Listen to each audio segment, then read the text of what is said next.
పద్ధతులు, సాహిత్య ప్రభావం మొదలైన అంశాల గురించి రేఖామాత్రంగా ఇక్కడ ప్రస్తావిస్తాను. జ్వాలాలేఖిని ఇతివృత్తాలు.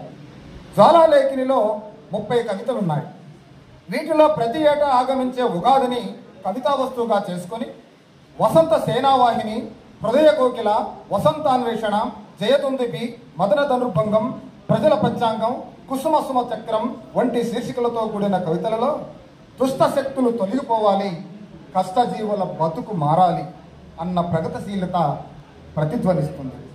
అదృశ్యం కాని హరివిల్లు, హరిచాప శకలాలు, ఆనంద శిఖరాలు, స్వాతంత్ర్య మాస పూర్ణిమ, కాంతి పతాకం, 80 దాటిన ముదుసలి శతాబ్దం, హిమఠమరు, రజత వైజయంతిక, నవభారతం వంటి శీర్షికలతో కూడిన కవితల్లో సారంలో ఏకసూత్రత కనిపిస్తుంది.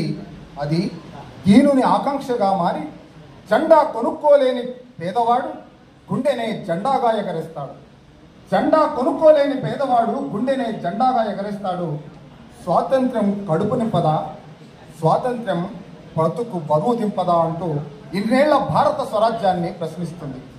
నా గుండెకు వండ, అంతరంగంలో రంగవల్లికలు, వెన్నెలపాట, కవిత నా సంపద వంటి కవితల ద్వారా నా జాతిలో చైతన్యం కలిగించడానికి, నా జాతిని జాగృతితో వెలిగించడానికి రాస్తున్నాను కవిత్వాన్ని, వినిపిస్తున్నాను కవితా ధ్వనిని అంటూ దాశరథి తన వ్యక్తిత్వాన్ని స్పష్టపరిచాడు.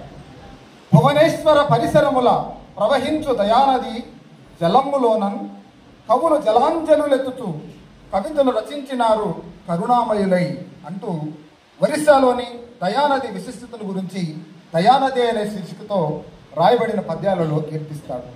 హరిచాప శకలాలు, ఆనంద శిఖరాలు, పవన చక్రిక, వెన్నెలపాట మొదలైన కవితలు ప్రాకృతిక సౌందర్యాన్ని తెలియజేస్తాయి. ఐస్ క్రీమును హిమపాయస చక్రవర్తి అనడంలో దాశరథి యొక్క రచనా వైవిధ్యం కనిపిస్తుంది. ఇలా ఏ వస్తువును కవిత్వం చేసినా అది సగటు మానవ దృష్టికోణం నుంచే రాయడం వల్ల ప్రతి కవిత జ్వాలాలేఖిని శీర్షికకు తగిన రీతిలో భావ సారూప్యత కుదురు తప్పకుండా సాగిపోతుంది. జ్వాలాలేఖినిలో అంగారం, శృంగారం. దాశరథి పేరు వినగానే ఆయన కవిత్వంలో అంగారం, శృంగారం జుగల్బందీగా సాగి పాఠకుల్ని కట్టిపడేస్తుందనేది నానుడి. ఈ కోణంలో చూసినప్పుడు జ్వాలాలేఖినిలో అంగారం జ్వలించే కొన్ని ఖండికలను మనం పరిశీలించవచ్చు. జ్వాలాలేఖినిలో అంగారం. నేను ఉషక్కన్య పాదపీడనం చేసిన వాణ్ణి, నేను ఉషక్కన్య పాదపీడనం చేసిన వాణ్ణి, దీన జన క్షీణ హృదయ చీకటికి భగవాన్